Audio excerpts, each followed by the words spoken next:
Well, hello, everybody, and welcome to part 2 of Battle of Saratoga with Dr. Matt Farina. Thank you all for coming today, and I'm going to just do something quick and easy as far as I've been here 11 years now working as the Senior Enrichment Center's program coordinator, and Matt Farina came into my life, I don't know how many years ago, maybe 9 years ago, and he has been putting on wonderful presentations such as today. And I'm always impressed with how he always has such wonderful historical artifacts that he brings along with every type of presentation he does, and usually wears a tie or something that coincides with his talk. And he's not doing that today, but oh, okay, there you go. But today is very hot, so I wouldn't want you to wear a tie anyway. So anyway, the refreshments today were provided by Brookdale Senior Living. And without further ado, I am going to pass the torch over to Dr. Matt Farina. And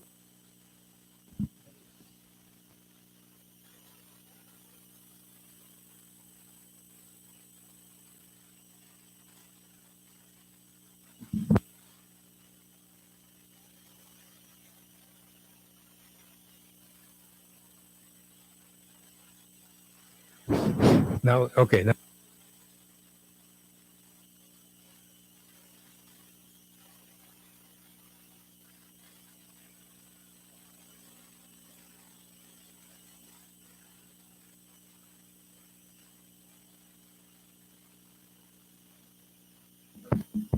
see, when we do this, that means it's working. And it was doing that before because I had a green light. Here you go. Oh, okay. I'll use this one. Hold it, I just want to have that. I may hold it actually. Before we start today's, I thought I'd do just a very quick recap. The people that came in lately, here are some timelines. Timelines will give you an idea.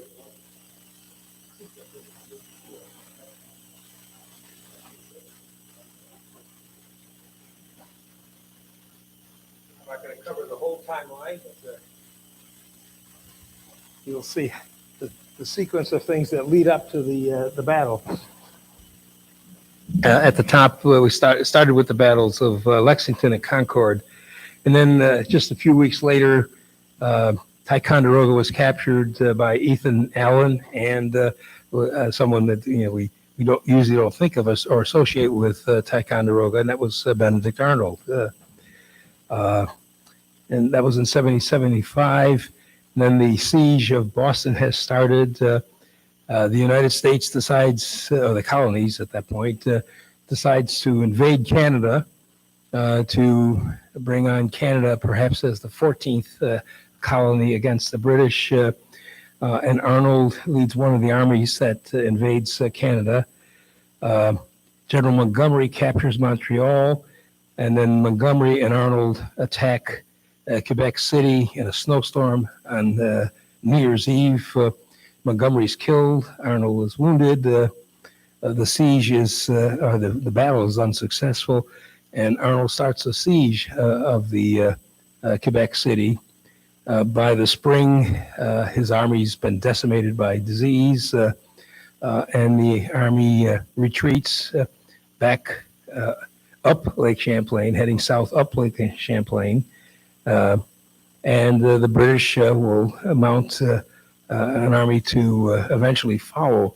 That army is delayed in its motion because the ships are needed to bring British troops to New York City. But finally, that first attempt gets underway while George Washington is losing the battles of Long Island and Harlem Heights and Manhattan Island and the loss of Fort Lee. General Carleton begins his attack from Montreal.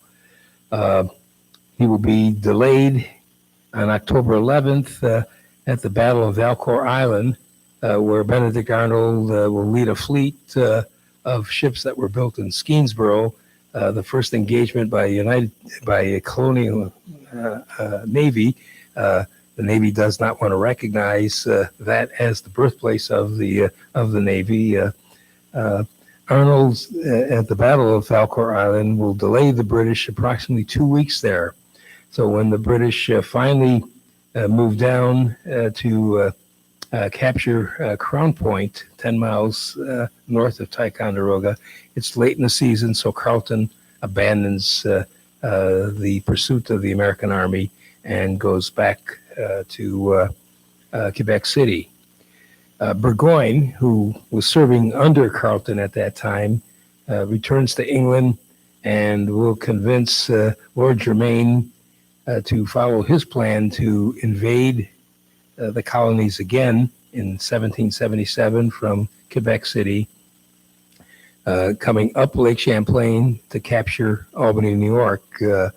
At the same time, General Clinton, British General Clinton in New York City, will come up the Hudson River to meet Burgoyne near Albany, and at the same time, a diversionary action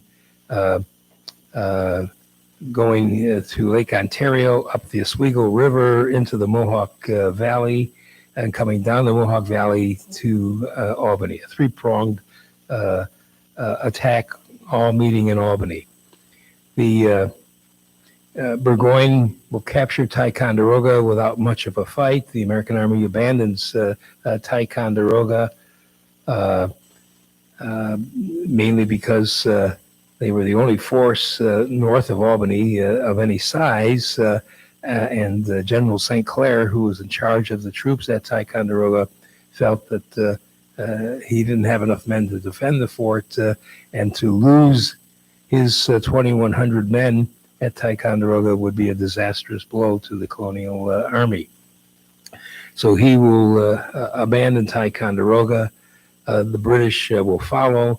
There's an effective rearguard action by two commanders of militia forces at the Battle of Hubbardton, now described as the rearguard action that saved America. Burgoyne will easily capture Fort Anne, Fort Edward, Fort George, and at that point he will rest for a few weeks on his victory. He will send part of his German-backed troops to Bennington, New York, where there is an arsenal and where there are cattle and horses and carts. That German force that goes to Bennington will be stopped 4 miles from Bennington by General Stark of the Commonwealth of Vermont at that point. Remember, Vermont has not yet joined the colonies as a colony. They've established their own Commonwealth, and we mentioned that one of the first things they did in their own state constitution was to outlaw slavery. First colony to do that. Stark will defeat the German force at the Battle of Bennington, which is not in Bennington, but is actually in New York State. And Burgoyne will actually lose about a seventh of his army in that battle. About the same time, the diversionary force that left Montreal, sailed across Lake Ontario, up the Oswego River to Fort Stanwix at the head of the Mohawk River. Fort Stanwix will go under siege by the British force there. General Herkimer will be sent by the colonial militia to relieve the fort. He will not get to the fort. He will be ambushed at the Battle of Oriskany. He will suffer heavily there, but that battle is a significant battle in New York State history, and is probably the bloodiest battle in the American Revolution, considering the number of casualties for the number of troops involved. Once again, Benedict Arnold will lead a force to relieve the siege of Fort Stanwix, but as he gets there, the British force at Fort Stanwix has been unsuccessful in its attempt to capture the fort, and they will abandon the siege there and the retreat just as Arnold's force gets on the field. So Burgoyne is sitting there near the village of Saratoga.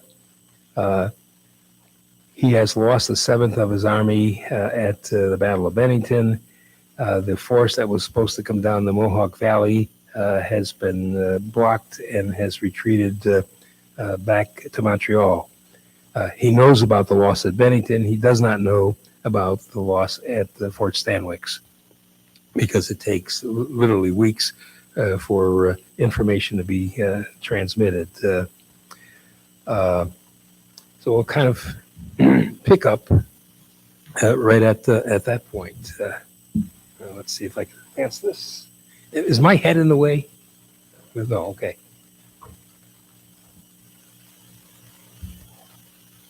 Okay, this is General Burgoyne, just to let you look at him again. We talked about Burgoyne and his background last time. Now, while Burgoyne had his problems with his own army, the Continental Army's Northern Command structure revolved about two men who were radically different in their origins, politics, and military experience and command style. Philip John Schuyler came from a wealthy aristocratic patroon stock. He served in the French and Indian Wars as a major, and has great social and political connections, which are important to the Continental Congress. He has great administrative skills, and he's devoted to the government in New York State, and he's devoted to the colonial Congress. His greatest weaknesses, however, are his arrogance towards people whom he feels are his inferiors, a lack of aggressiveness, and a tendency to blame other people when things don't go right for him. The Continental Congress, however, has recognized the political necessity of naming a New Yorker as a major general.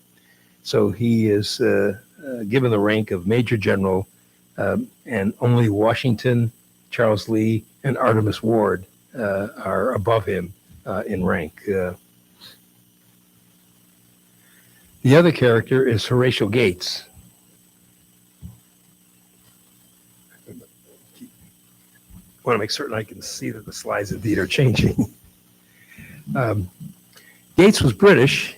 His mother was a housekeeper for one of the dukes in England, and his father was probably a butler. But his parents managed to give him a good education, and he joined the British Army with the rank of lieutenant. He rose in rank and served under General Braddock in the French and Indian Wars, and then was stationed in New York City with the British forces there. He became interested in the Whig Club in New York City, and actually begins to accept Whig principles, and that is he begins to favor that the colonies leave the British Empire. When Lexington and Concord occur, he actually joins the Continental Army, and Congress will give him the rank of Brigadier General. That was in 1775. He devoted great service to organize and train the new Continental Army. The man himself was physically brave, intelligent, a competent administrator, but relatively quarrelsome, and that will figure into what happens at Saratoga. Many historians also feel that he was capable of overreaching ambition and ethical inconsistencies, and that will come out in his involvement in the Conway Cabal after the Battle of Saratoga, and I'll talk a little bit that at the end. Early in the war, General Schuyler had been appointed commander of the Northern Department, but New Englanders, New England militia, despised him. Not easy to understand with his attitudes towards what he felt were his inferiors. When the Canadian invasion collapses and the British make their counter attack, General Gates will assume command at Fort Ticonderoga. He will improve morale and the condition of the fort, and he's able to work with Benedict Arnold in the Battle of Valcour Island. Gates was also very useful to Washington in that he was able to bring 600 troops to George Washington on December 22nd, just in time to help at the Battle of Trenton and Princeton.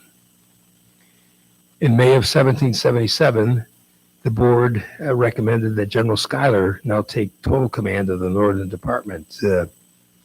In early July, Ticonderoga will fall to Burgoyne, along with Fort Anne, Fort Edward, and Fort George.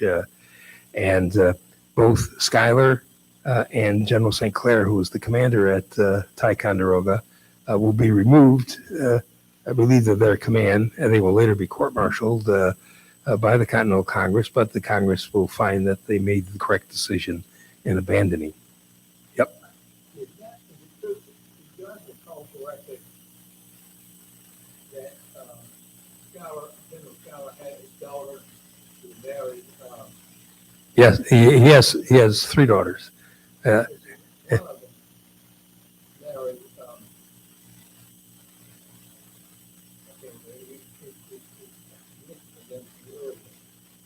Yeah, Hamilton. Hamilton.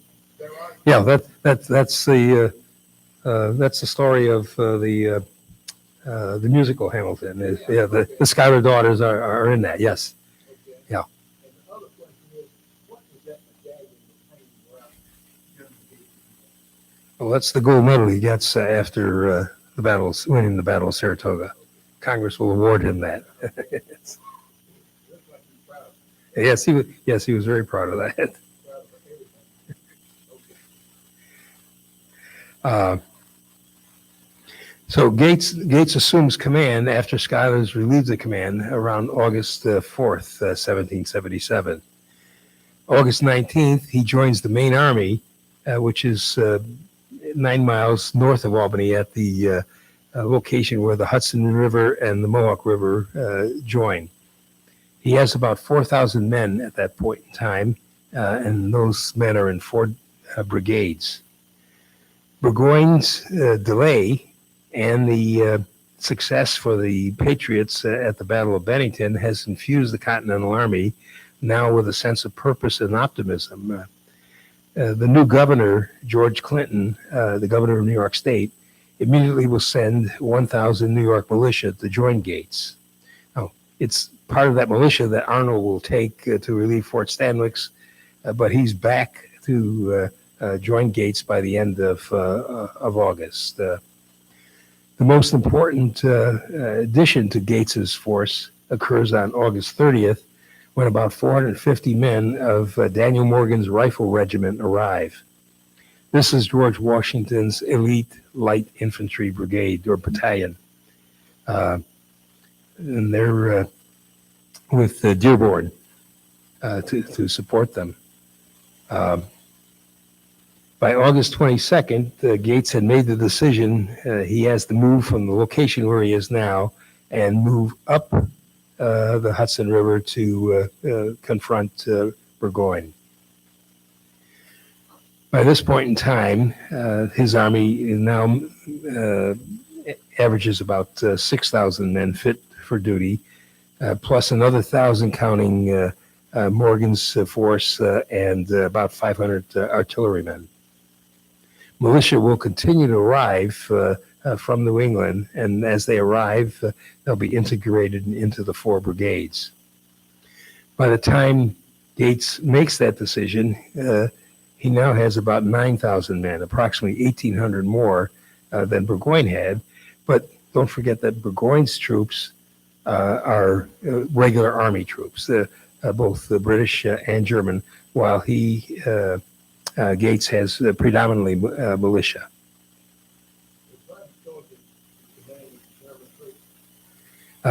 Riedesel was von Riedesel. This is Thaddeus Kosciuszko.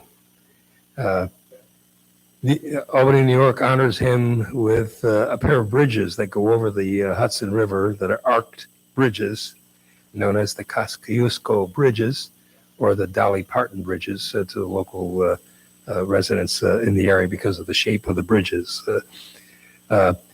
He's a brilliant Polish military engineer, and it's his decision to choose Bemis Heights as the defensive position for the American forces. He will choose the Bemis Heights area, and they will build fortifications there in the first 2 to 3 weeks of September. And the site is a strategic coup for the Americans.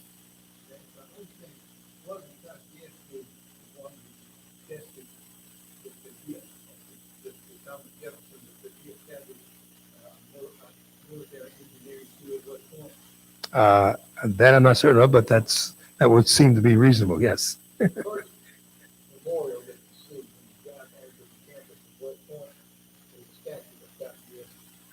Okay.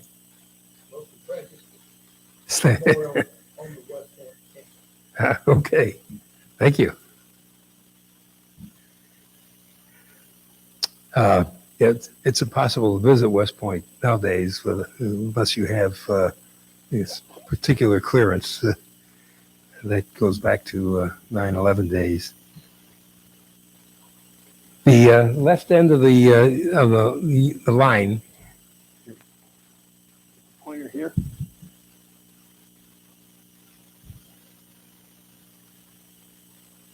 Okay, is my head in the way now? Here's the Gates's line.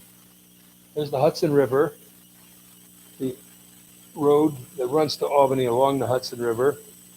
The heights are right here. At the high point, which is right here, it's about 100 feet above the level of the river. And the road to Albany passes between the heights and the river with swampy ground on one side. So it's a good defensive position to prevent the British from using the road. The line will extend for about a mile to another road that runs from the Woodworth House farm down here, which is Gates's headquarters. This road runs up to Quaker Springs off the map here. There's an interior line road that runs from Bemis Tavern at the bottom of the hill to Saratoga Lake, which is over here somewhere. Benedict Arnold will command 2 brigades defending the left flank of the fortifications. Gates will have 3 brigades, Glover, Patterson, and Nixon.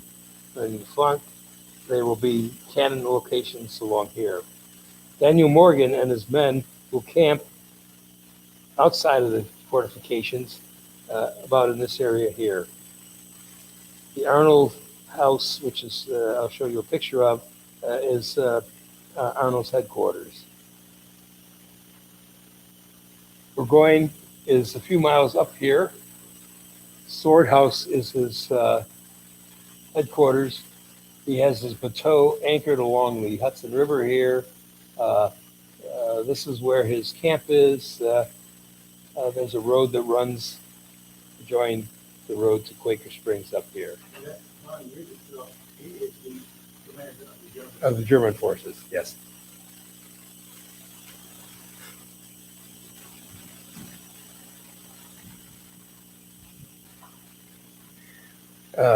Gates is defensive minded.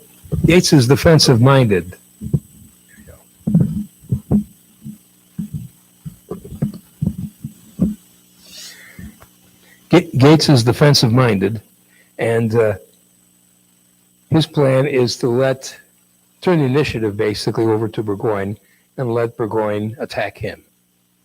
Uh, he's defensive minded because most of his force is militia, and he doesn't think they will stand up well to trained British troops. So he'll turn the initiative over to Burgoyne. He knows that Burgoyne has to do one of two things.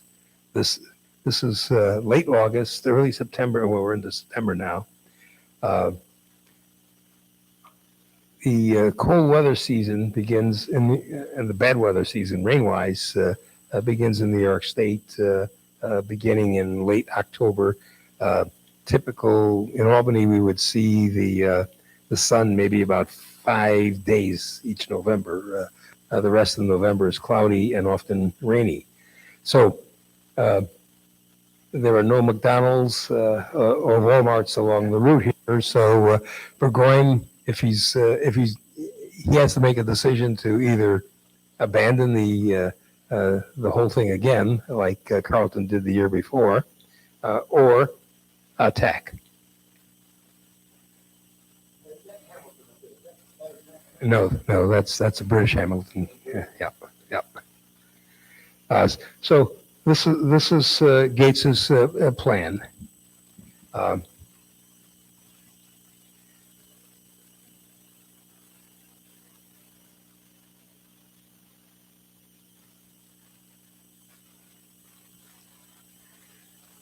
This is Bemis Heights.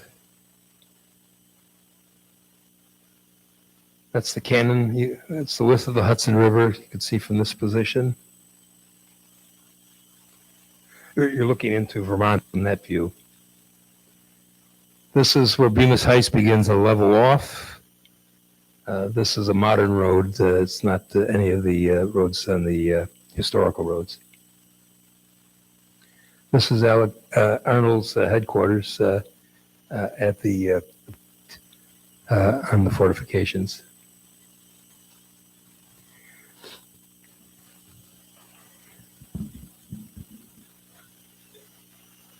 Benjamin Lincoln, you may recall from last time, Lincoln commanded militia after the Battle of Bennington. Lincoln has about 2,000 New England militia, and he's on the east side of the Hudson River, and he's doing reconnaissance of the British line going back to Ticonderoga.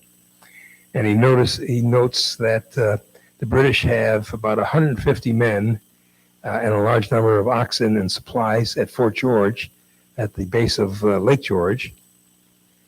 Some artillery and British forces have occupied Fort Anne, and a British regiment and artillery train are at Fort Edward, which is on the Hudson River, but on the east side of the Hudson River. There are 900 men that remain to fortify Ticonderoga. So Burgoyne has troops occupying the three forts back to the upper Lake Champlain, his supply route. Lincoln also finds out that at Lake George Landing, there's a small guard guarding a large number of prisoners that were captured at the Battle of Ticonderoga and at the Battle of Hubbardton in the retreat from Ticonderoga. Lake George Landing, you may remember we talked about Lake George is about 170 feet higher in elevation than Lake Champlain, and then the river flows down to Lake Champlain in front of Fort Ticonderoga, and that there's about a 3-mile portage going up to Lake George level. These prisoners had been used to move boats up to Lake George in Burgoyne's movement southward. Lincoln decides to take 3 500-man forces, and one will attack or begin, not really attack, they'll occupy Fort Independence, which is the small garrison opposite the lake from Ticonderoga. That will attract the British's attention at Ticonderoga. He'll use another 500-man force to make noise around Fort Anne, and he will take the third 500-man force and will attack Lake George Landing. It's a total success. He will release 116 prisoners. He will capture 12 British officers, 143 privates, 119 Canadians, several hundred stands of arms, and 150 bateaux and 50 other vessels that are anchored there, which he will burn. What the attack shows is the vulnerability of Burgoyne's supply line, and also disrupts his supply line. So now pressure's on Burgoyne to do something, and he will do something on the 19th of September.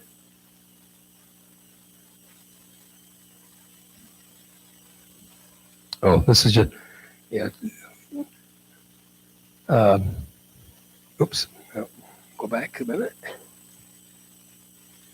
There's Ticonderoga here, Fort Independence. So he'll make the feint at Fort Ticonderoga. Here's Fort Anne down here. Here's Fort Edward on the Hudson. This is basically where Burgoyne is, and this is where the colonial forces are. There's Lake George, and the portage it goes up about 3 miles, right about here. This is where he will release the prisoners and destroy the boats. Okay, this is the action on the 19th of September, the first battle of the Saratoga. The day blooms unseasonably warm with dense fog on the Hudson and Bemis Heights as Burgoyne starts his move out. He's going to move out in 3 columns.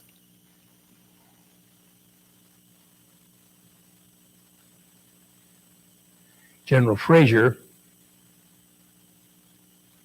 is to go out to the Quaker Road, come down the Quaker Road, and threaten. And this is the main attack to try and occupy an area here, which is about as level as the garrison here, and shell the position. General Hamilton will lead the small. He has about 3,000 men and cannon. Hamilton has about 1,600 men, and Burgoyne will go with Hamilton. They're going to be the middle force, and they will move down towards Freeman's farm over here, one of the few areas where there are clearings in the area. Von Riethesel, with the German force, will come down the Albany Road. The bridge over the Chroma Creek, the Great Ravine, or the Chroma Kill Ravine. The colonists have destroyed the bridge there, so he has to rebuild the bridge there. He has the bulk of the artillery, and he's going to come down the Albany Road.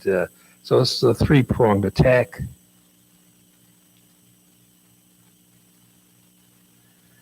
Which will evolve into a battle that looks like this, where, and we'll talk about this in a little bit more detail, but the attack will be against the middle column under Hamilton. Fraser will have to abandon his approach and support Hamilton. Von Riethesel will also abandon his approach as the fight evolves around here, and he will send part of his force in like this. But let's go back a little bit to Freeman's farm. The area is probably close to what it might have looked like at the time of the battle. Much of this is New York State Park, and so there are not shopping centers or balls or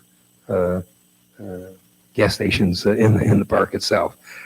So this will be the Freeman's farm area clearing, and the rest is pretty much trees, both pine and deciduous tree mixture.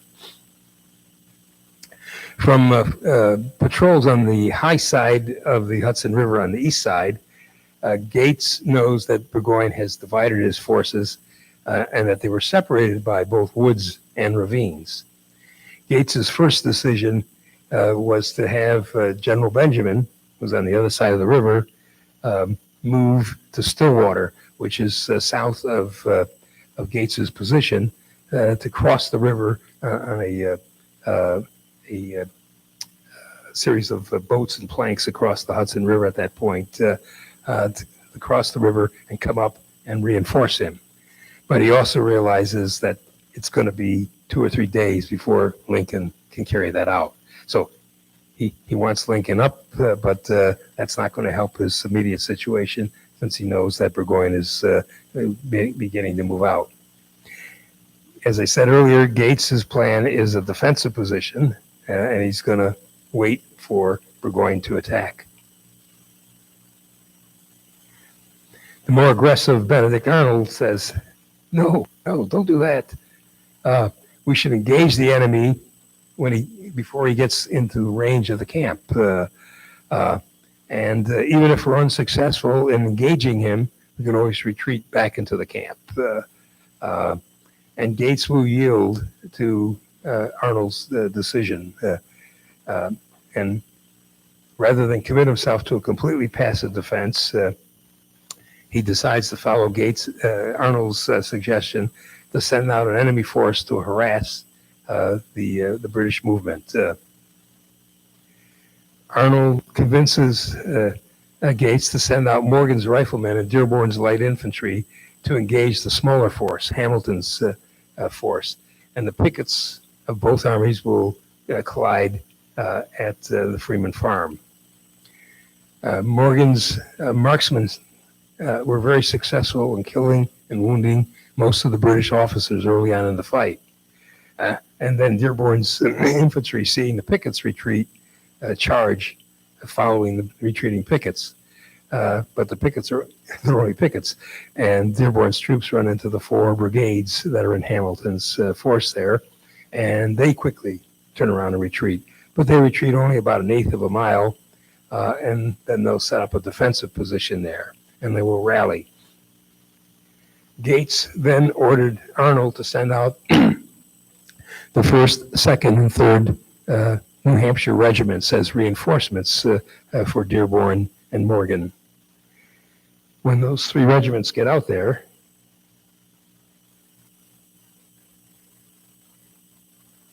so here's Dearborn and Morgan fighting the 4 British regiments here. And here's the New Hampshire units coming out to support them. When the New Hampshire units get out there, the 2 forces will be about evenly matched in numbers. By mid-afternoon, the British 67th Regiment, 62nd Regiment, had suffered 50% casualties and they actually had to be pulled off the field. Americans are having success here, so Arnold calls out the rest of his brigade under General Poor, and they'll come out. At this point, the Americans will have about 2,200 men on the field, more than the British, and the British casualties are rising due to both the courage and the stubbornness of the American forces. And by late afternoon, Hamilton's middle column is beginning to cease as an effective unit. Frazier has to abandon his approach coming down the road here, and he will send several regiments in to support Hamilton. And they will get there in a short period of time. They're relatively close. Simultaneously, von Riedesel, hearing what's going on here, there's about a mile's difference between these 2 positions here. He will leave about half his force here. He's bridged the stream at that point. He's moved his cannon down the road. He will leave about half his force here and then commit the rest of his force to attack the American right flank through the woods here. But it will take them over an hour to go through these dense woods over that 1 mile distance. The British repeatedly try bayonet charges, but they're very ineffective. Americans have superior numbers, surprising courage, and telling marksmanship. Burgoyne realizes that the Indians and the Canadians accompanying his force were not particularly useful.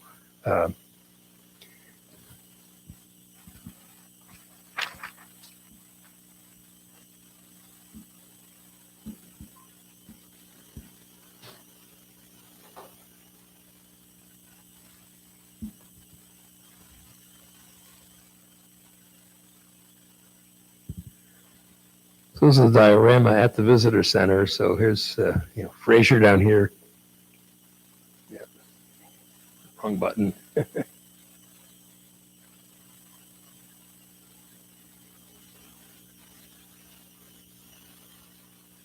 we go. Okay. So Fraser sending in some reinforcements from his flank. The Hessians are coming through the woods here. There's Hamilton and the American forces under Arnold engaging him.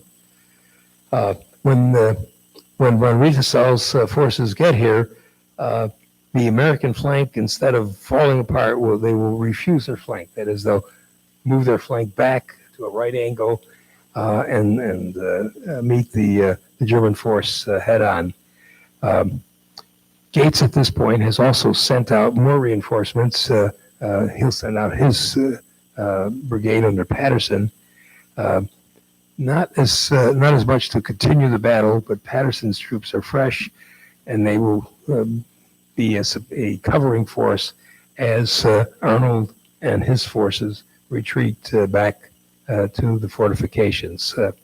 So they'll end the engagement early in the evening, around 6 o'clock, leaving the field to the British. British losses, Burgoyne holds the field and might claim a strategic success, but the Americans had the strategic success. The British losses were 160 dead, 364 wounded, and 42 missing.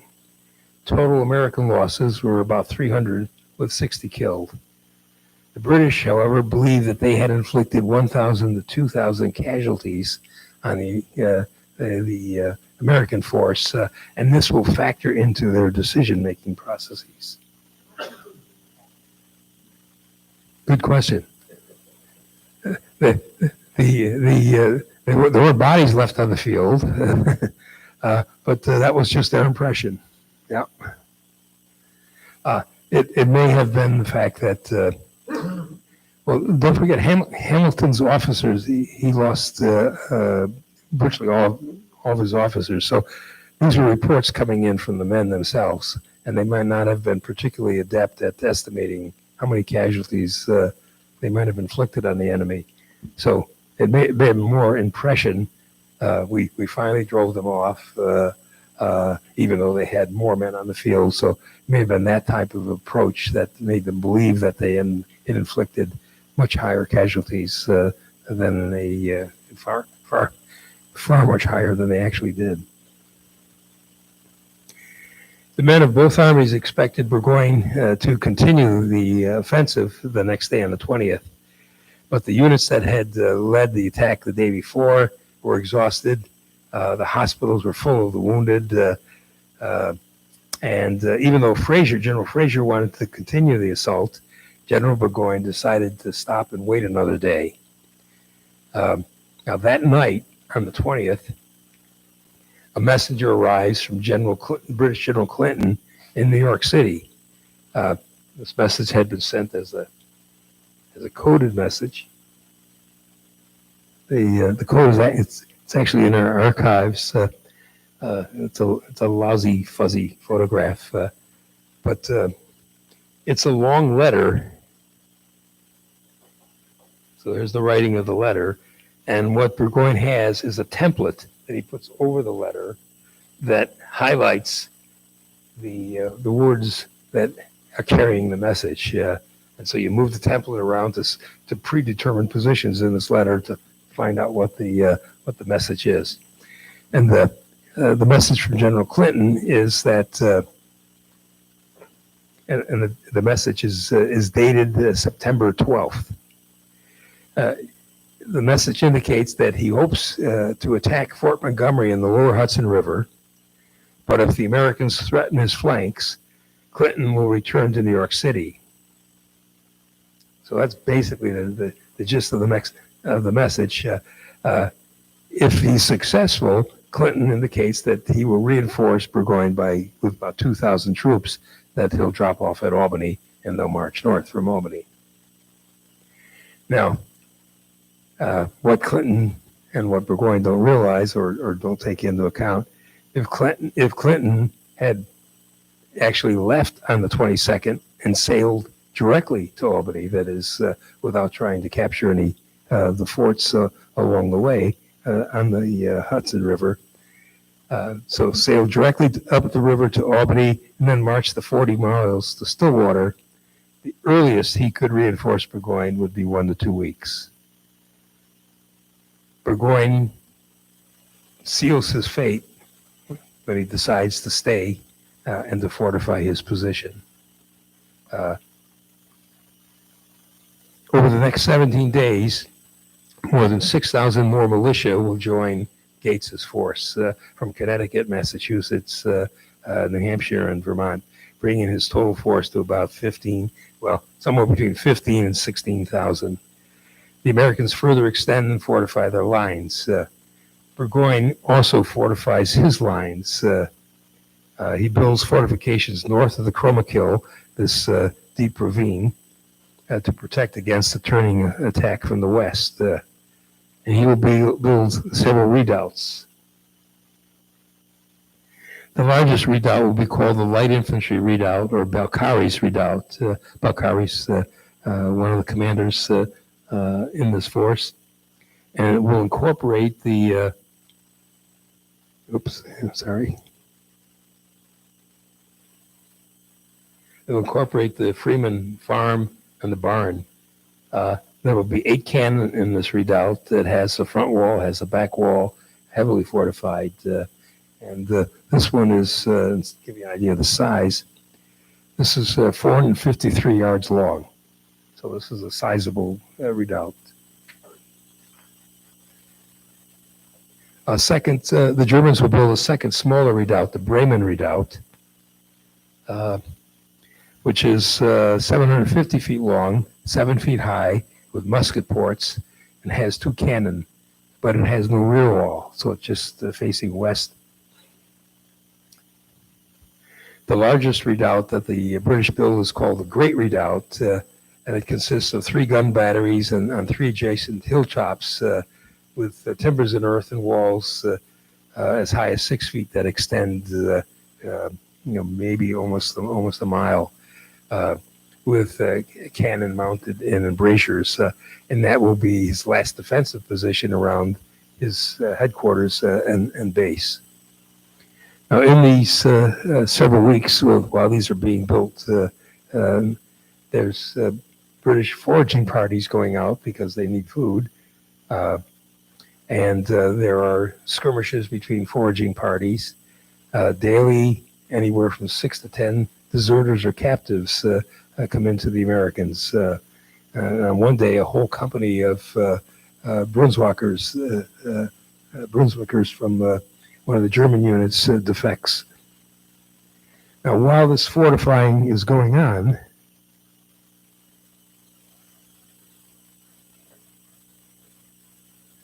this is the view from the Great Redoubt, looking down into the ravine.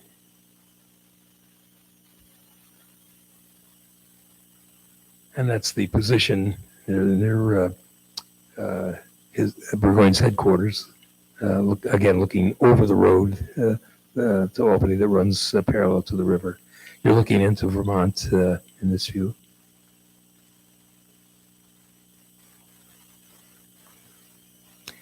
Now, while this is all taking place, General Gates and General Arnold engage in a dangerous quarrel.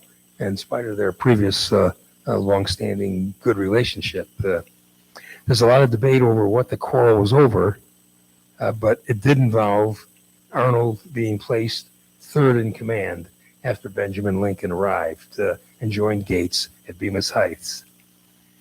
The immediate cause appears to be that Gates reported to John Hancock, the president of the Continental Congress, after that first battle, and he reported that he had slighted Arnold by reporting that Morgan and Dearborn's troops acted as an independent command, even though they fought under Arnold's direction. Gates said that he didn't know that Arnold had been promoted to a major general, and Lincoln's arrival at the fortifications basically took command away from Arnold, so he was not in charge of any troops.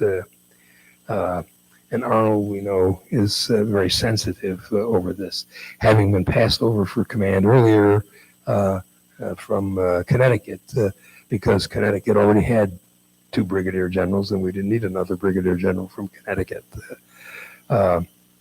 So Arnold is upset over this, and he tenders a letter of resignation that he wants to deliver to Congress. And so he requests a pass from Arnold to go to Philadelphia, where he will say he would like to join Washington's staff, since, according to Arnold, quote, "I'm thought of no consequence in this department," unquote. Now, Arnold really didn't believe that Gates was going to give him the pass. But as it turns out, Gates did exactly that. So he gave him a pass to leave the Army and go to Philadelphia. Well, once Arnold is given the pass, he doesn't want to go. So he can't imagine leaving what he thinks is going to be a successful battle and not be there for it. And the other officers try and negotiate a truce between the two men, but they're unsuccessful in that.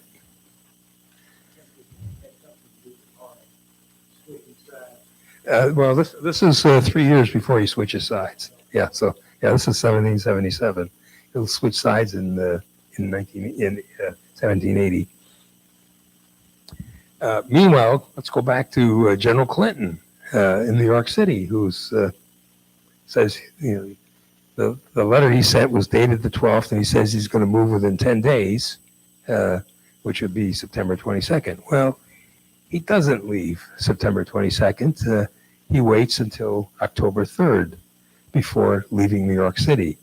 And the reason why he waited was he was waiting for reinforcements that were coming across the Atlantic in Dutch ships, which, because of Atlantic storms, had taken 3 months to cross from England to New York City.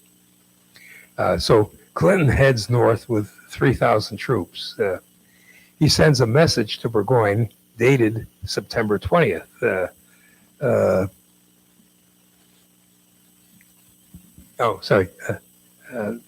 He'll send a message, but that message won't get to Burgoyne. The day that Burgoyne received Clinton's message, that September 20th, saying that I'll leave in 10 days and bring 2,000 reinforcements for you, Burgoyne sends by return messenger a message to Clinton, and in that message to Clinton he says, "Tell me what I should do.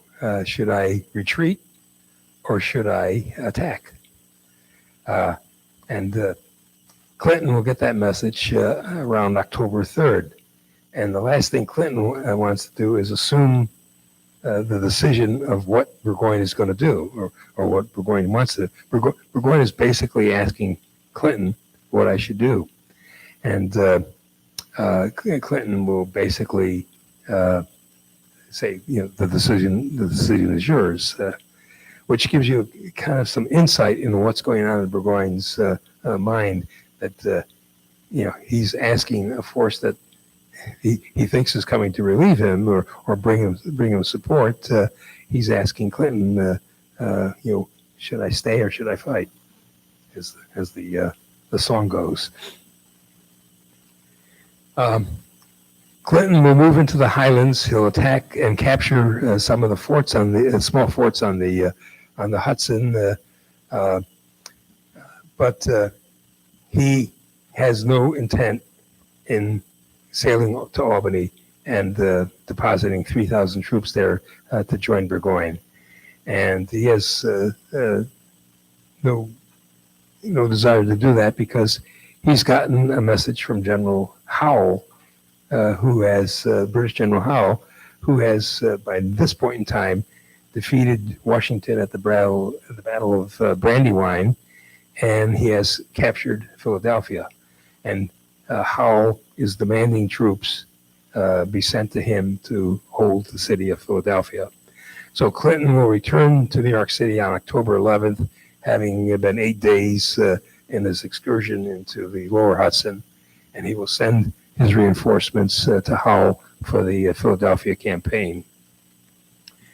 Now, on that same October 3rd, that Clinton actually leaves New York City, Burgoyne reduces his rations to his men by half because he has dwindling supplies, and the nights are getting cool.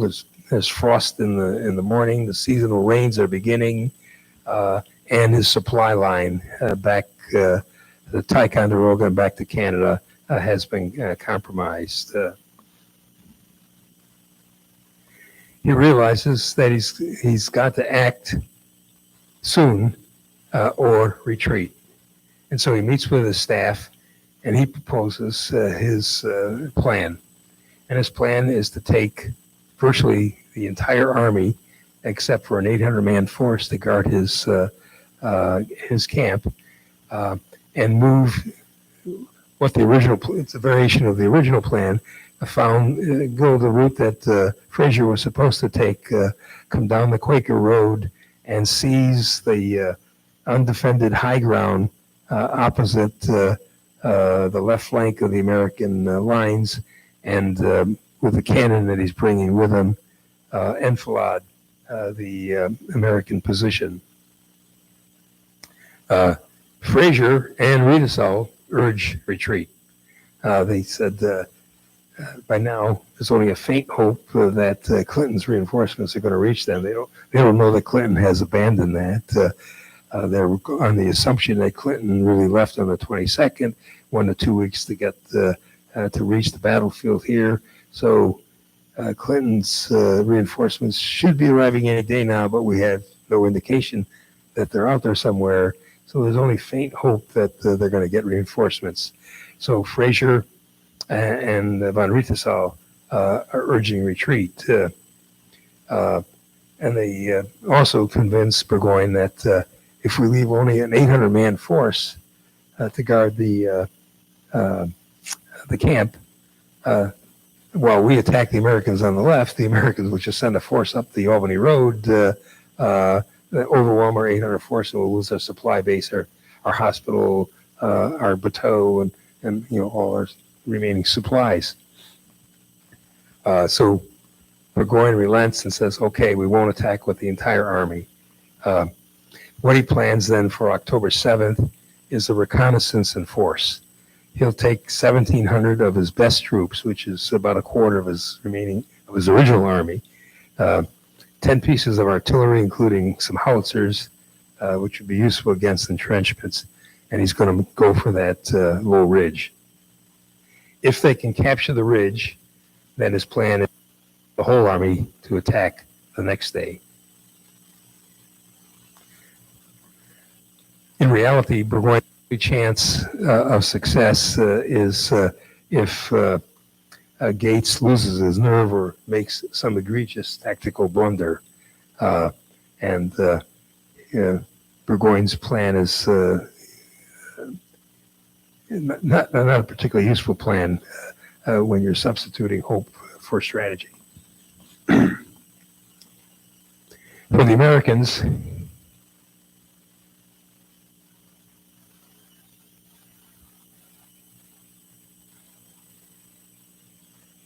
this is kind of like an overview of the Second Battle of Saratoga. For the Americans, Lincoln, actually this is Yeah, I just realized there's an error on that. We're going to skip that one. Okay. Lincoln commands the right side of the American forces right now. So he's what previously Gates commanded is now commanded by Lincoln. So Lincoln is defending the Albany Road.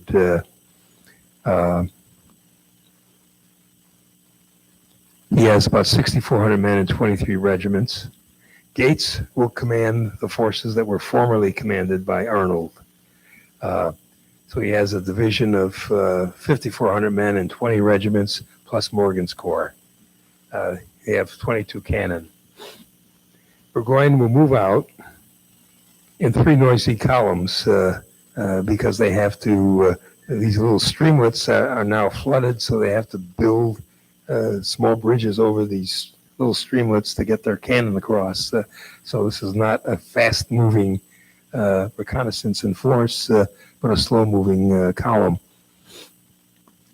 By 2 o'clock in the afternoon, picket lines will begin firing on each other, and scouts have been watching the whole thing report back to Gates that the British have moved out in a column with Fraser in the lead, Riedesel in the middle, and Eklund now commanding the 3rd unit. Arnold, when this is reported to Gates, he and his officers are at mess. And Gates receives the message, and Arnold says, let me go out and see what's going on. And Gates says to Arnold, quote, I'm afraid to trust you, Arnold, unquote. But Gates will send Arnold out with Lincoln, and they will report that a large enemy force is coming down the woods and along the Quaker Road. Gates, then following what was done in the first battle, orders Morgan into action. And Morgan proposes a more circuitous route to get to the enemy's right flank and attack the right flank from the rear. But Arnold says, that's nothing. You can't send out just Morgan. You've got to send out a strong force. And Gates, according to witnesses, replied, General Arnold, I have nothing for you to do. You have no business here. Lincoln urges Gates to send out Poor's brigade to attack the front and the left of the British force while Morgan is attacking the right. And he also convinces Gates to send out Leonard's brigade, which will be held in reserve.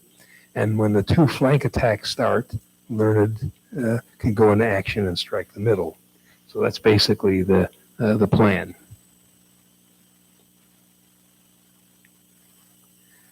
So the British is Fraser, Riedesel, and Eklund. Morgan is going to go around and attack the right. Poor is going to attack the left and the British left. And once those 2 are engaged, Leonard will hit the middle.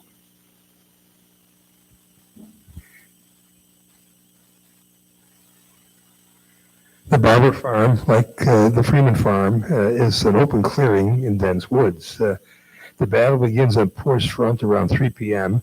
when they strike out of the woods with a fury and overrun the British line and wound their commander, Major Eklund, who's then captured. At about this time, Morgan's men hit the right flank with Dearborn's force, and they pour down this hillside on the right and rear of Fraser's force. And with that attack, the British troops basically flee immediately to the redoubts. Dearborn's men, in fact, never got a chance to fire once in their attack because the British retreated to the redoubt so quickly. And, in 50 minutes into the start of the attack, the British have retreated to their redoubt. Eklund's force has been stopped and has retreated to the redoubt. And only the Germans in the middle are are standing up to Learned's brigade as they move onto the field.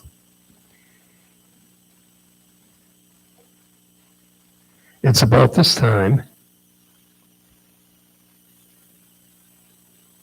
Okay, so here we have Dearborn and Morgan have hit the rear. There's the Bremen Redoubt, the light infantry redoubt. So Frazier's forces retreated to the two redoubts. Poor is attacking here, and Learned will hit the German forces head on. It's about this time that an American general in uniform comes galloping up alongside Learned's column, and it's Arnold. He couldn't stay. As soon as he heard the cannon fire and firing of weapons, he finds a horse and rides out. And he yells to the three lead regiments in Learned's column to follow him as he charges into the German line. The American army brings up a canister and they're pouring it into the German line, but the Germans are holding while their flanks are collapsing. And it's about this time that General Fraser, the British commander, is mortally wounded by one of Morgan's riflemen. With that, the German line collapses as they're now being flanked, and they join the British in the large redoubt. At this point in time, the Albany militia under Tenbrook has moved out in the field and begin to chase the British fort as they flee back to the redoubts. Burgoyne's force will suffer 400 casualties in this part of the action and lose all of the artillery pieces that they had brought with them. The Americans have about 8,000 men on the field, including now Patterson's brigade and Nixon's brigade that are moving up because Gates now realizes we've got a victory going on here, so he's going to commit all of his forces.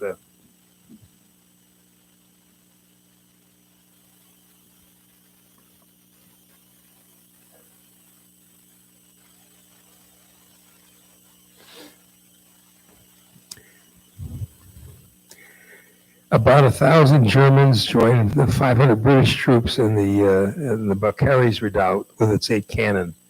And it's estimated that about 3,300 Americans attacked the redoubt without any artillery support, urged on by Arnold and his horse. To attack a fortified position, tactics of the time said the absolute minimum might be a 2-to-1 force, and that's about what the Americans have on the field at that point in time. Preferably, you'd like to have 3-to-1 or 4-to-1 to attack a fortified position. But the Americans, their dander's up, and they're attacking without their artillery support. British and German officers described the attack as furious as they poured small arms fire and grape shot into the attackers. Burgoyne will summarize in his final report, quote, "A more determined perseverance than they showed in the attack upon the lines, I believe, is not in any officer's experience," unquote. Repeated American charges were stopped in the tangle of felled trees at the base of the redoubt, and most of the Americans who die in the battle on October 7th die in front of the Balcarres Redoubt. A few hundred yards to the left of Balcarres, a portion of Learned's brigade, Morgan's corps, and portions of Nixon's brigade, about 2,000 men, will assault the Bremen Redoubt.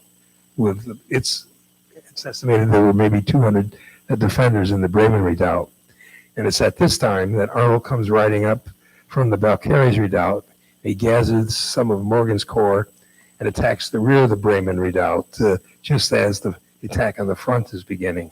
And that redoubt collapses. Arnold's horse is hit and killed, and Arnold is wounded in the same leg that he was wounded in at the Battle of Quebec City. Lieutenant Colonel Bremen is killed in the assault, the German commander.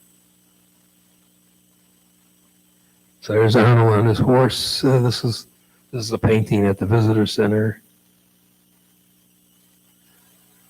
A diorama at the visitor center, the Bremen Redoubt, no back wall. The assault in the Bremen Redoubt. Arnold and his horse dying.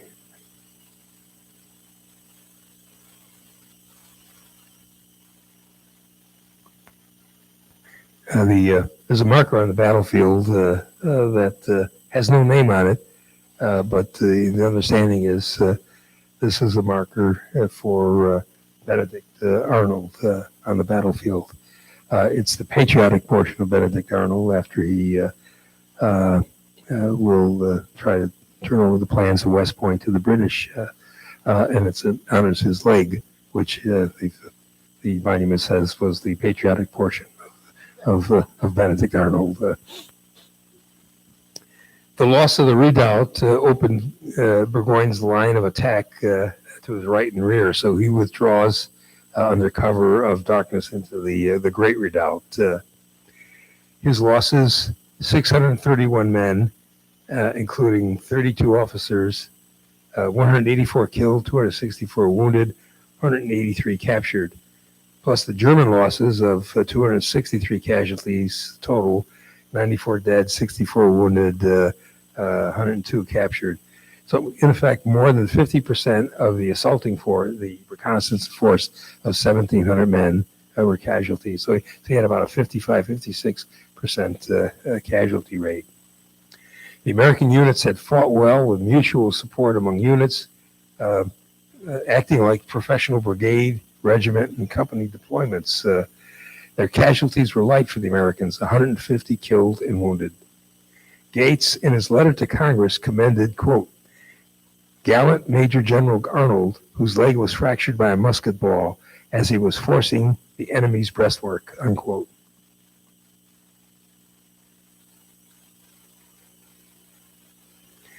On October 8th, after burying the body of Frazier, the Army will march out at night. They'll leave their hospital and their wounded and sick to General Gates's army. Burgoyne's column will march 4 miles before stopping. They're bringing their bateau along with them along the river.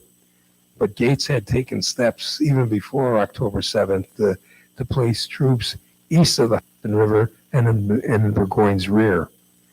John Stark, the hero of Bennington, and his 1,400-man force returned and captured the small garrison at Fort Edward and advanced downriver towards Saratoga.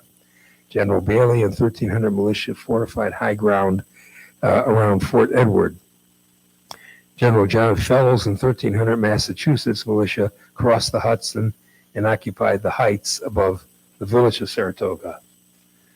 Burgoyne was later criticized for not abandoning his baggage and supplies so he could move faster, but he knew that there was virtually no food available in that sparsely occupied portion of the country. Similarly, abandoning his artillery and attempting to cross the Hudson at the deep ford at the village of Saratoga in the face of American artillery would be disastrous.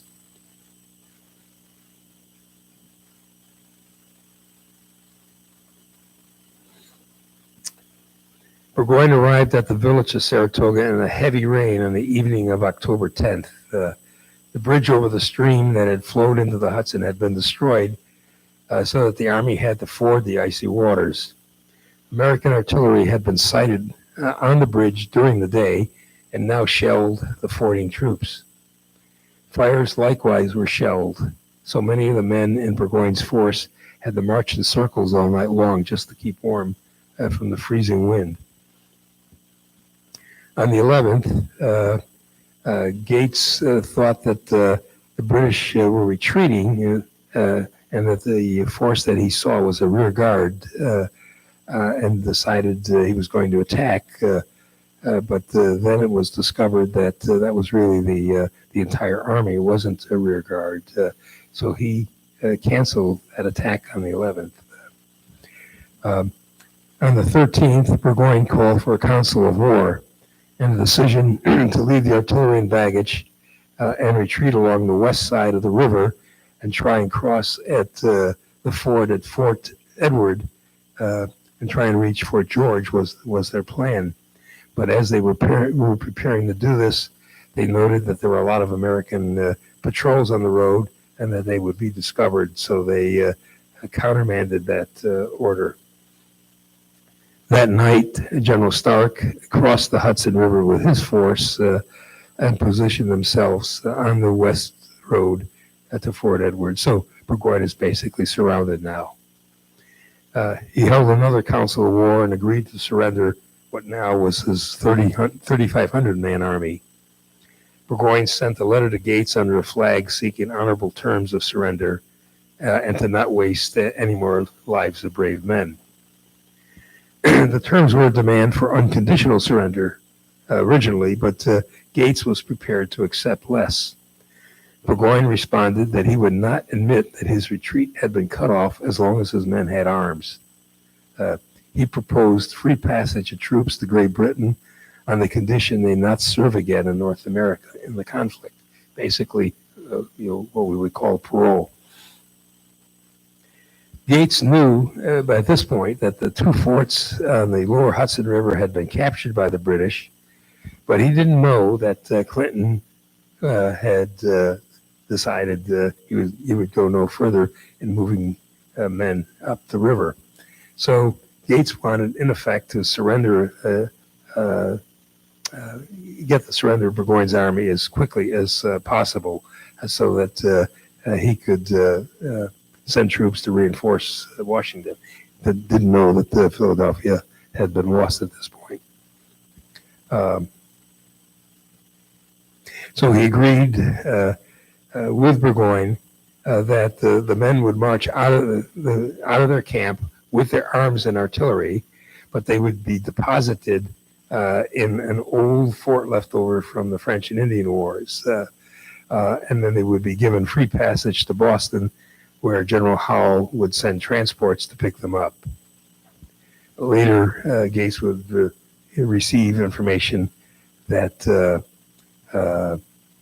Clinton, was not going to be in Albany. This is a period map of the area. Burgoyne's position is here. Here's the Hudson River. This is the Fish Creek that runs into the Hudson River. The bridge was over here. That was destroyed. And this, here it is.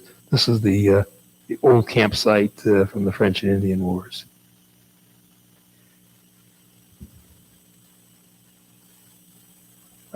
That's a later picture of the bridge. You can see a trolley there. So it's about the turn of the century, turn of the 19th into the 20th century. So all that occurred on the 13th, making all these arrangements for the surrender. Then on the 15th, Burgoyne receives third-hand information about Clinton's advance. He thought Clinton might already be in Albany. So he holds another council of war and proposes negating the agreement and holding out for rescue by Clinton. His officers say, no.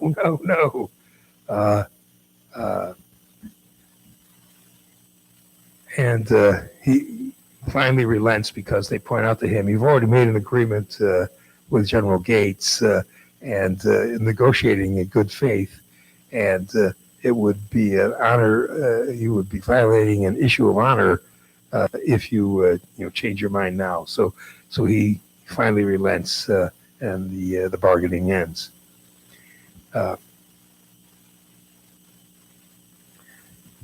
October 17th was described as a day famous in the annals of America. Burgoyne read the Articles of Convention to his officers, and at 10 a.m., the defeated army marched to the old fort to lay down their arms and colors. General Gates ordered that his forces not view that humiliation. The generals then met.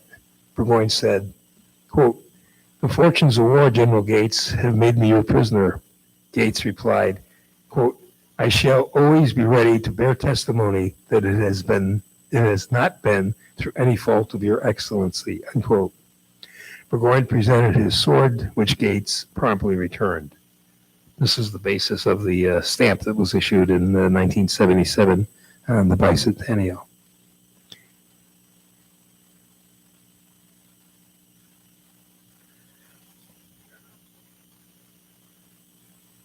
The ceremony.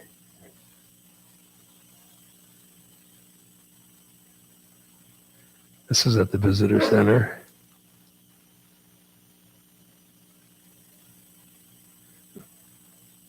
The surrender site today. This is Schuyler Mansion in Albany. The generals on the battlefield then and their staffs then had dinner together. The prisoners were then marched back to their original camp through the silent American forces who lined the road. General Schuyler then offered his mansion in Albany for 10 days to Burgoyne, Riedesel, and their staffs and families, where Burgoyne wrote his final reports. Burgoyne pleaded his case to Lord Germain that he had saved his army, and once returned to Britain, new troops could be sent to the colonies. Gates remained and sent part of his army to retake Ticonderoga and part south to the Hudson Highlands and others home. Gates prepared a report for Congress, but his late report to General Washington on November 2nd was an insult to his commander-in-chief, waiting that long to send it. The British force at Ticonderoga abandoned the fort and sailed back to Quebec City. But it would be not until the summer of 1788 that the two forts on the lower Hudson were retaken. Burgoyne returned home to face a parliamentary inquiry. He was exchanged for 1,000 American prisoners that the British held on troop ships that anchored in the Hudson River in New York City. Congress gave Gates a gold medal and appointed him commander of the Southern Department. That's where Gates will come down here. He was involved in this unsuccessful attempt to discredit and replace Washington, known as the Conway Cabal. Washington had lost Philadelphia. I had won at Saratoga. Therefore, I should be commander of all the armies. Congress didn't like that.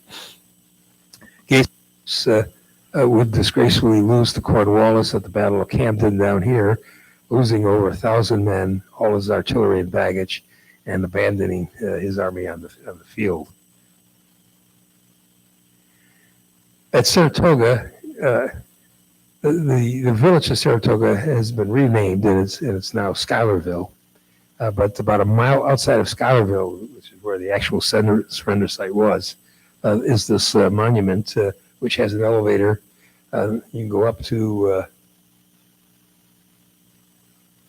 the elevator goes up to this level, actually, and you get a fantastic view of the battlefield from that area. There are four niches in the base of the monument. Gates is in one of the niches. Philip Schuyler is in the second niche.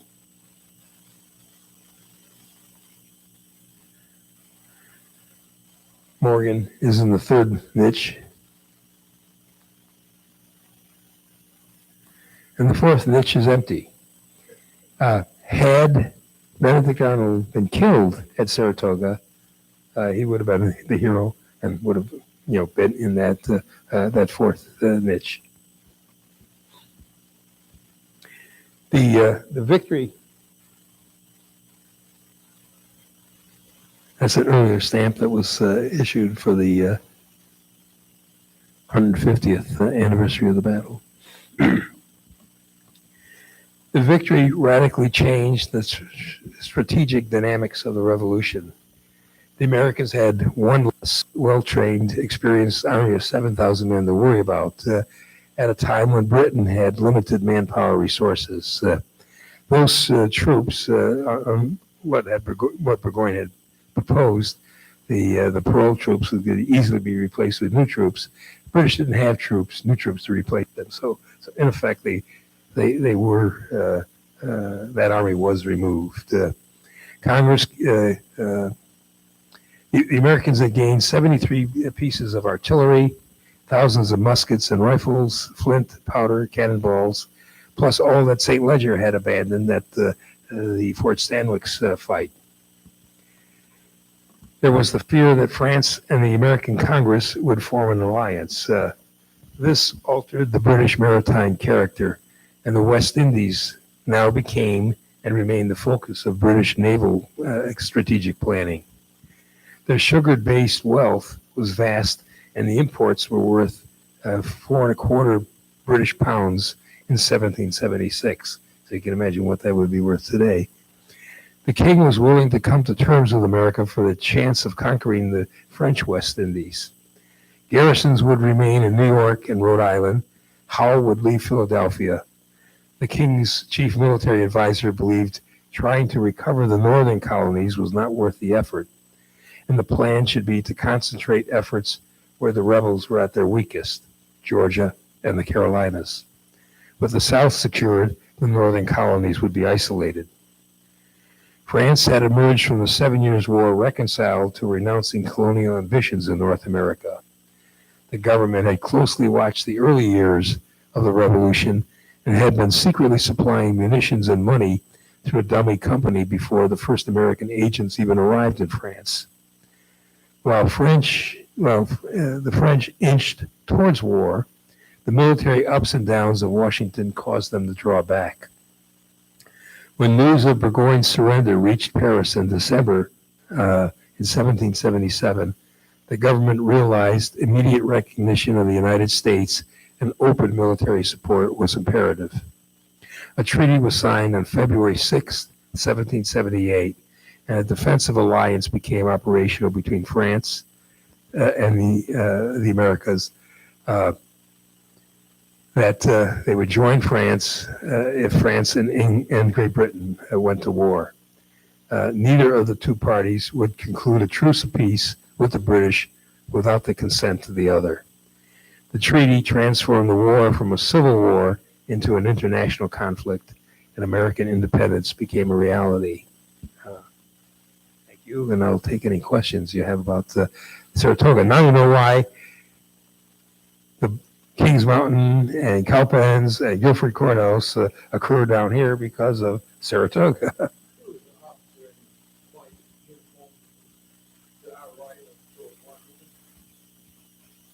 This is Burgoyne's surrender. Yeah, so let me go back to the original painting. Yeah, we get a better look at him in the.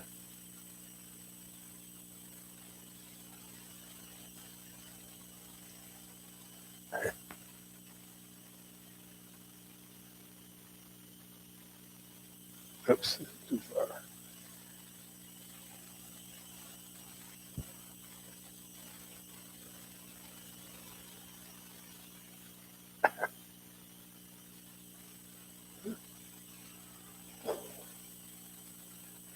Oh, you got that.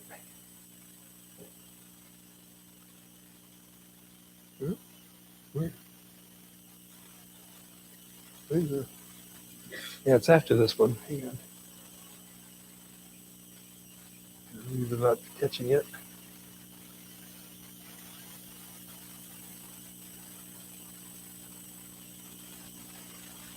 No, can't find it.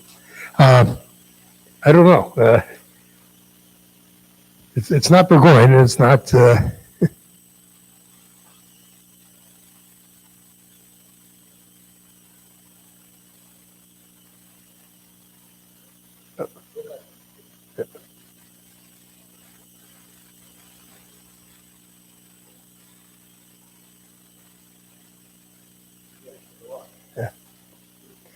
Yeah. Now this is Burgoyne. This is Gates. I think this is Daniel Morgan because he's wearing. Morgan usually wore buckskins. Yeah. I think that's Daniel Morgan. Is Gates. Burgoyne. Schuyler's out here. Remember, Schuyler was relieved of command after the Ticonderoga fell, so he took over command. So Schuyler is honored because of the organization of the Northern Department. He was Schuyler also organized the delaying of the British forces by the felling of trees along the Wood Creek, the delaying action at Fort Ann and Fort Edward. So Schuyler is honored for his work in the early part before the Battle of Saratoga occurred, actually even before the Battle of Bennington occurs. And of course, he's the fourth highest general, so you got to honor the fourth highest general. So that's why Schuyler gets one of the niches at the monument, and also gets the town named after him. Now, there's another reason for naming a town after him. At Fish Creek, where that stream joins the Hudson River and where the bridge is, Schuyler had it would be like a summer home there, a big summer home. It's been I didn't include this in my presentation, but from the first talk, we said that General Burgoyne was also a ladies' man, and he was called. He had that title because of the way he treated his troops, and that's what was a term of endearment from his troops. Von Riedesal had his wife with him. Burgoyne, part of the supplies that Burgoyne brings with him are silverware, candelabras, tables. When Burgoyne dinnered at night in his tent, it was like, being back in England. He didn't bring his wife with him, but he had his mistress with him, and his mistress was the wife of his quartermaster, corps commander. So they were carrying on an affair, and when he gets to the village of Saratoga that night, while his troops are marching around in circles to stay warm, he occupies the Schuyler Mansion there, not the one in Albany, but the one at the village of Saratoga, and has dinner with his mistress and Mrs. Von. We know all this because Mrs. Von Riedesal, when she gets down to Albany with her husband, she writes nasty letters back home describing while the army is freezing, the general is dining with his mistress. Then Burgoyne will burn the mansion. Okay, so the mansion will be rebuilt. So if you go to Schuylerville today, you will see the Schuylerville mansion rebuilt. Any other questions? Something else they did the other night about this here, and they killed a sniper, they sent him to kill one of those English generals. He was going to be killed. I don't know which one it was. Do you know anything about that? No, well, I do know Saratoga points out the value of taking out British officers. That's Dearborn's. They were men with the Kentucky long rifle, which may more appropriately be named the North Carolina long rifle, because there were long rifles being produced in North Carolina before they got to Kentucky. The Kentucky rifle, it's not really rifled like the rifle musket in the Civil War, but it used a leather or cloth patch. So the powder was put in, the patch was then inserted, the ball was then inserted, and then sometimes a smaller patch so the ball didn't fall out if you tipped the gun down. But the patch in front of the patch between the ball and the powder, in effect, seals much of the barrel, such that most of the energy of the explosion of the powder will force out the ball and the patch. In the rifle musket of the Civil War era, using the mini ball. The back of a mini ball, which is more shaped like it's a conoidal shaped bullet as opposed to an actual ball. The back of the bullet will flare, sealing the barrel such that most of the energy of the explosion will push the bullet out. If you're firing just a plain smooth bore musket ball, your wadding is kind of like a paper wadding. And when the explosion occurs behind the ball, because the ball is slightly smaller than the barrel, it's actually ricocheting as it goes down the barrel. And a lot of the energy of the explosion will escape around the ball. So a smooth bore musket ball has an effective range maybe out to about 125 yards.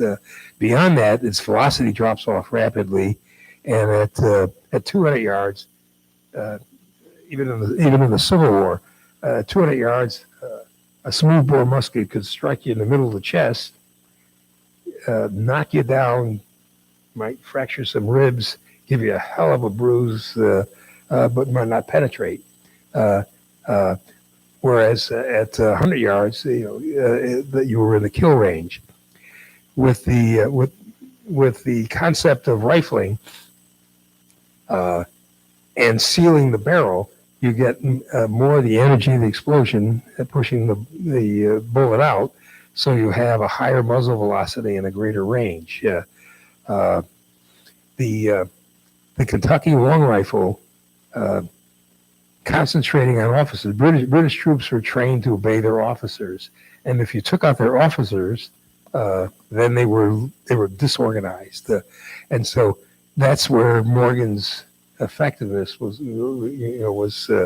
most profound in the battle at Saratoga, and that showed a weakness of the British Corps. The same thing occurs at the Battle of New Orleans in the War of 1812. The British will suffer heavily in losses, officer losses, and their attacks become disorganized and uncoordinated.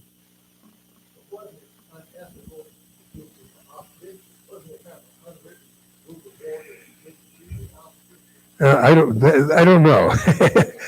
I think officers would have liked to have believed that. I think officers would have liked to have believed that, but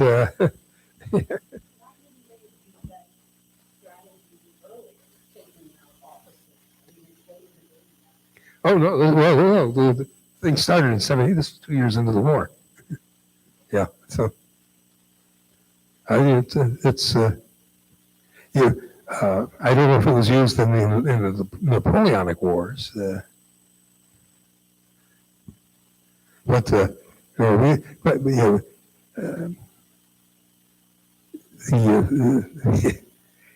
war is strange. I mean, we forget that Sherman was blamed for making war on civilians. And Sherman introduced the concept of demoralizing the population by destroying plantations, destroying crops, things like that.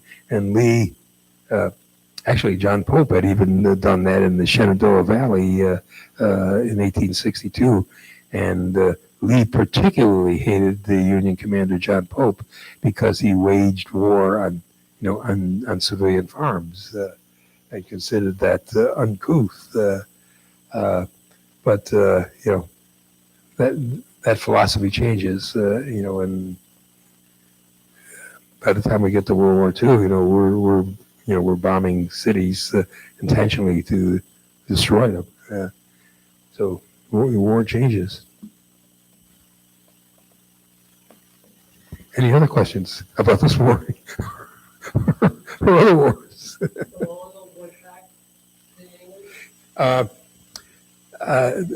Yeah, they mentioned. Well, again, another thing I didn't include in the presentation. The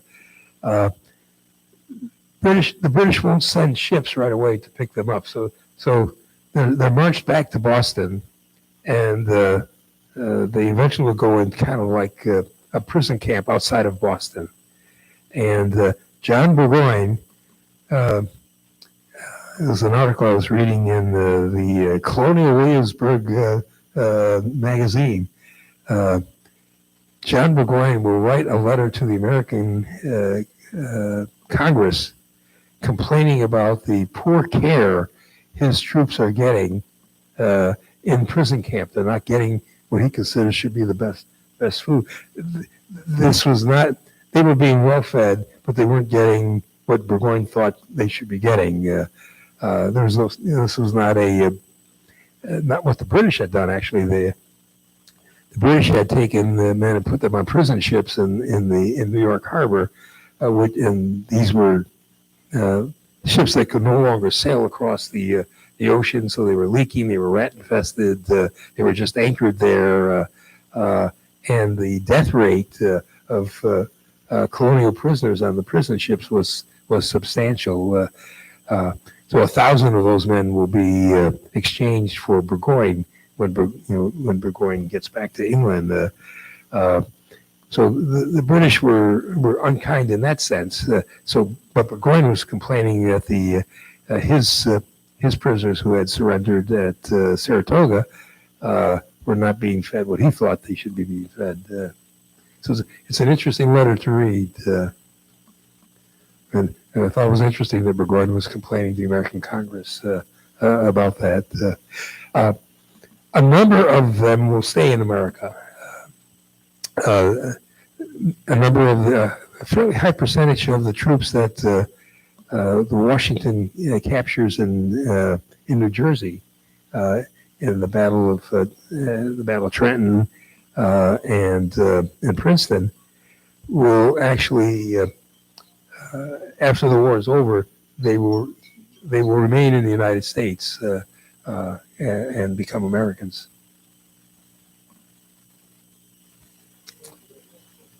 Any other questions? Thank you.